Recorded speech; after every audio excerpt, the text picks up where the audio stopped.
और शुक्रवार के दिन माता लक्ष्मी के लिए अग्नि में आहुति दीजिए। महाराज, शाम के समय पर सूर्यास्त के पहले शिव महापुराण की कथा कहती है, अग्नि पुराण कहती है, नर्मदा पुराण कहती है,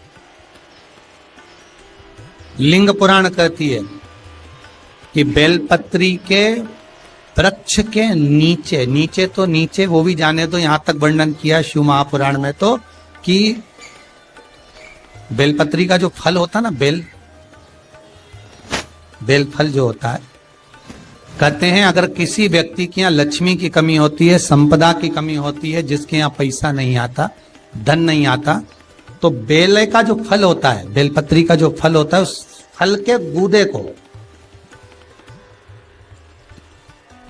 बेलपत्री के फल का गुर्दा निकाल लो, सुखा लो, गाय के घी में उसको डुबो लो और शुक्रवार के दिन माता लक्ष्मी के लिए अग्नि में आहुति दीजिए।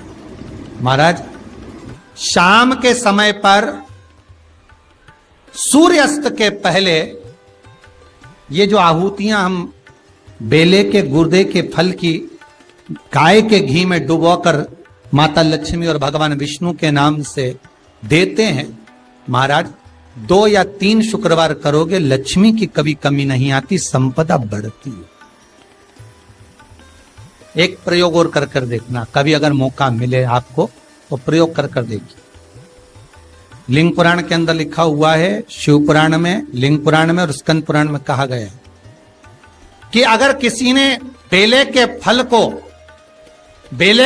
का अगर थोड़ा सा भी गुर्दा पाया है, बेले के फल को खाया हो या बेल का रस पिया हो या बेल के फल का जूस पिया हो, अगर वो व्यक्ति का अनायास किसी कारणवश प्राण भी छूट गए हो, तो शिव महापुराण की कथा कहती है कि 27 दिन तक वो बेल के फल का रस उसके नस नस में रहता है, तो उस व्यक्ति को यम नहीं छूते, वो कैलाश पर निवास करता है। मर भी जाता है तो अधोगति में नहीं पड़ता, नरक नहीं भोगता, वो बैकुंठ पद का कामी हो, बैकुंठ का निवासी।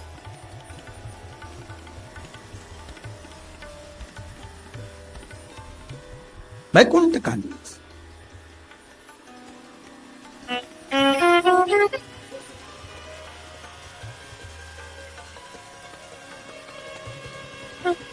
ये जो शिव जी को चढ़ती बेलपत्री हुई, शमी पत्र हुआ, मदार का पुष्प, आंकड़े का जो पुष्प हुआ, ये सब साधारण नहीं है। साथ शंकर का एक एक गुण तत्व ग्रहण करने वाले, शंकर का अनुमोदन करने वाले, शिव को एक एक वस्तु जो चढ़ने वाली साधारण नहीं।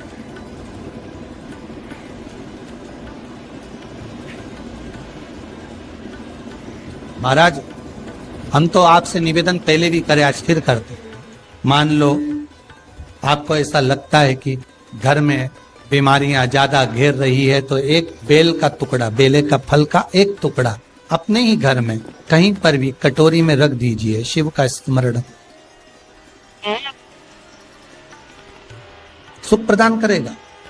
अगर थोड़ा बहुत रोग आ भी गया निकल जाएगा, पर बड़ी बीमारी में कोई फंस नहीं पाएगा, ज्यादा जनहानि नहीं होगी, तकलीफ नहीं भोगता। शिव को प्रिय है। फिर वही स्कंद पुराण का संवाद आगे, बेल पत्री के वृक्ष की जो जड़ होती है, उस जड़ के अंदर 33 कोटि देवताओं का निवास होता है। 68 करोड़ तीर्थ बेलपत्री के पेड़ के नीचे रहते हैं। 68 करोड़ तीर्थ मात्र बेलपत्री की छांव में, बेलपत्री के नीचे विराजमान होते हैं। अगर आपके मन में कभी कभी भाव उत्पन्न हो जाए ना कि मेरे को कहीं तीर्थ करने जाना है और अभी मौका नहीं मिल रहा, तीर्थ जाने का, अभी तो लॉकडाउन चल रहा है और अभी सब दूर बीमारी फैली हुई है, कहीं नहीं जा सकते, तो जब लॉकडाउन हट जाए, बीमारी समाप्त हो जाए और तीर्थ जाने का मन करे, तो किसी बेलपत्री के पेड़ के नीचे 5 मिनट जाकर बैठ जाए।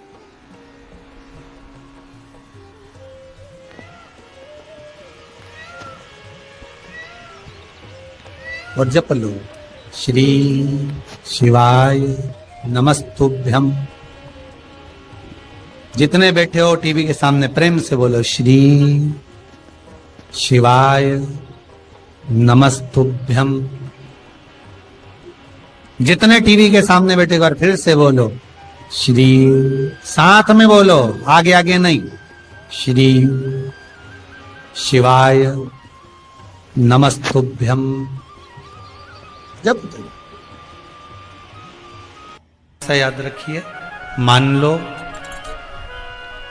घर में अगर लक्ष्मी नहीं आ रही, किसी कारणवश कोई कार्य ऐसा हो गया हो कि आप बहुत मेहनत कर रहे हो, सफलता नहीं मिल रही हो, लक्ष्मी प्रवेश नहीं कर रही हो, तो महाराज बेल का जो फल होता है, उस फल के अंदर का जो गुर्दा होता है, बेल के फल का अंदर का जो भाग होता है गुर्दा, उसको लेकर घर पर आओ और सुखा लो। सुखाने के बाद उसको जलाओ,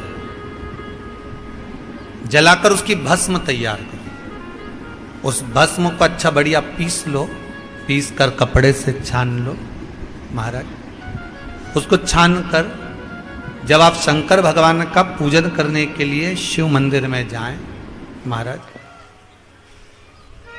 किसी भी 5 प्रदोष या 5 सोमवार या सोमवार की अष्टमी पड़ जाए उस दिन, थोड़ी सी भस्म लेकर जब जाएं घर से, उसमें से थोड़ी सी भस्म बेलपत्री के पेड़ के नीचे श्री कुंदकेश्वर महादेव का नाम लेकर चढ़ा दें। क्या नाम लेना है? कुंदकेश्वर। उसी में से थोड़ी सी भस्म जो बेलपत्री के वृक्ष के नीचे आपने चढ़ाई या बेलपत्री के वृक्ष की जड़ में चढ़ाई, उसको लेकर आओ और वही वृक्ष माता पार्वती का नाम लेकर भगवान शंकर के ऊपर चढ़ा दो और अपनी मनोकामना कर कर 1 लोटा पानी शिव पर समर्पित कर दो। चुटकी भर बस, ज्यादा नहीं, मात्र चुटकी भर। 5 प्रदोष भी पूरे नहीं होंगे और बाबा चाहेगा कि आपका जो लक्ष्मी रुकी हुई है, या व्यापार नहीं चल रहा, या कार्य नहीं हो रहा, तो बाबा उसको 1 प्रदोष 2 प्रदोष करोगे, तीसरे प्रदोष में तो बाबा धक्का लगा ही देगा। कैसे ही लगाएगा, वो लगा। जब तुम्हारा मन करे मुझे चारों धाम जाना है, जब तुम्हारा मन करे कि मुझे काशी जाना है, जब तुम्हारा मन करे मुझे उज्जैनी जाना है, जब तुम्हारा मन करे कि मुझे ओमकारेश्वर, मुझे सोमनाथ जाना है, भीमा शंकर, बैद्यनाथ, मल्लिकार्जुन जाना है, केदारेश्वर जाना है,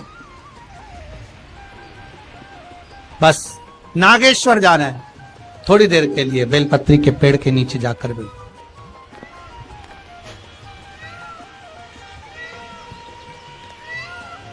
68,000 तीर्थ सब बेलपत्री के वृक्ष के नीचे विराजे।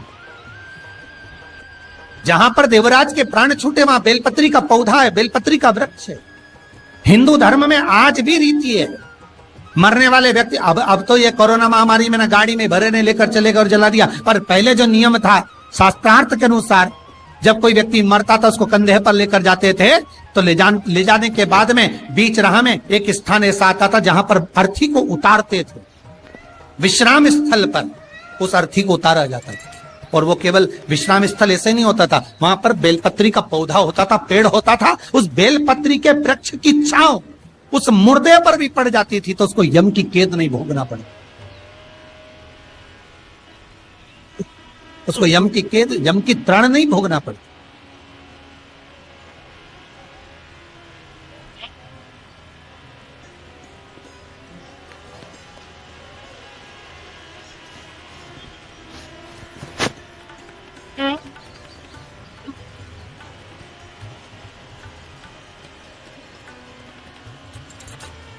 इसलिए उस बेलपत्री के पौधे के नीचे उसको विश्राम दिया जाता है।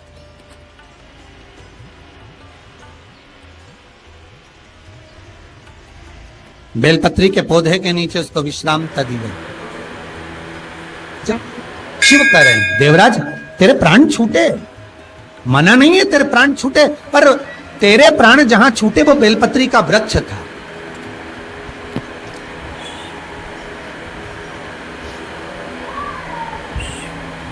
और अब तुझे यहां नहीं रहना है, अब तुझे कैलाश पर रहना है।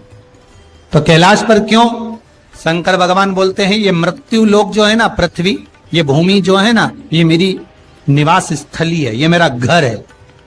इसलिए शंकर भगवान ने, भगवान विष्णु ने जब कहा था, भगवान विष्णु जब शंकर भगवान से बोले कि मैं आपसे मिलने आना चाहता हूं, तब शंकर भगवान बोले आ जाओ। तो भगवान विष्णु पृथ्वी से एक हाथ ऊपर पांव रखकर चल रहे थे। तो शंकर जी ने पूछा तुम पांव जमीन पर क्यों नहीं रखते, पृथ्वी पर रखो। शिव जी, मैं पांव पृथ्वी पर नहीं रख, क्यों? नहीं नहीं नहीं नहीं, मैं पांव पृथ्वी पर नहीं रख सकता। आखिर क्यों?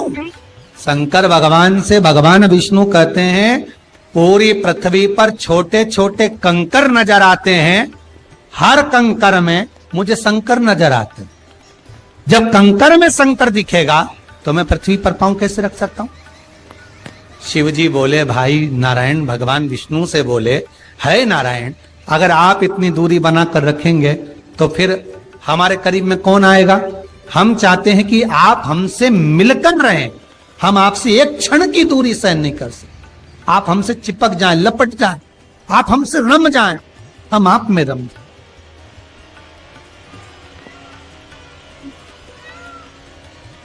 कुछ ऐसा कर दो, शंकर जी कह रहे हैं नारायण कुछ ऐसा कर दो कि शंकर नारायण से दूर नहीं रहे, नारायण शंकर से दूर नहीं रहे, ऐसा कुछ कर दिया जाए।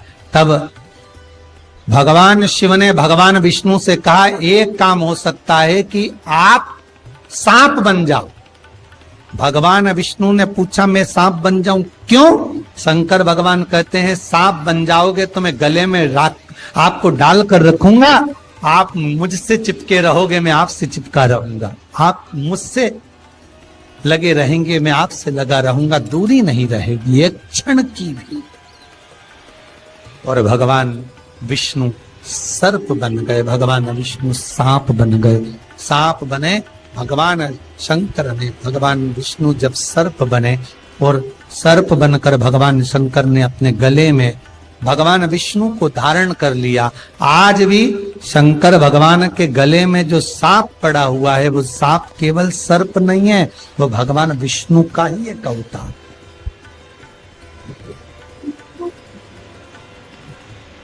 वो भगवान विष्णु का एक स्वरूप।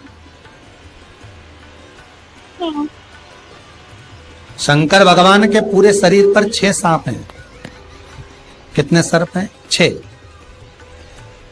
एक जो गले में है वो भगवान विष्णु का अवतार, 2 हाथ में, 2 भुजा पर, एक कमर में जो सर्प नजर आता है, ये शंकर भगवान की 5 लड़कियां हैं, जया, विशाला, सामरीवारी, 2 तली और देव।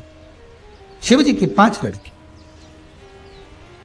विष्णु पुराण कहती है, स्कंद पुराण कहती है महाराज कि भगवान नारायण स्वयं इस जड़ के नीचे अपना विश्राम करते हैं महाराज, इस जड़ के नीचे। प्रयास करा करो, एक चुटकी हल्दी, कितनी? मात्र 1 चुटकी हल्दी, आंवले के वृक्ष के नीचे भगवान हरि हर महादेव, कौन से महादेव हैं? हरि हर महादेव के नाम से रखकर उस पर पूर्व मुख कर कर, पूर्व की ओर मुख कर कर जल समर्पित करना प्रारंभ कर दीजिए। आप अगर प्रयास करेंगे, शुक्रवार की शुक्रवार करें या नवमी की नवमी करें, अष्टमी की अष्टमी करें, प्रदोष की प्रदोष कर लें। श्री शिवाय नमस्तुभ्यम। हर हर महादेव। पूज्य गुरुजी द्वारा बताए गए श्रावण मास के आखिरी शुक्रवार के उपाय इस वीडियो में दिए गए हैं। अगर वीडियो अच्छी लगे तो like, share and subscribe. Comment में श्री शिवाय नमस्तुभ्यम अवश्य लिख देना।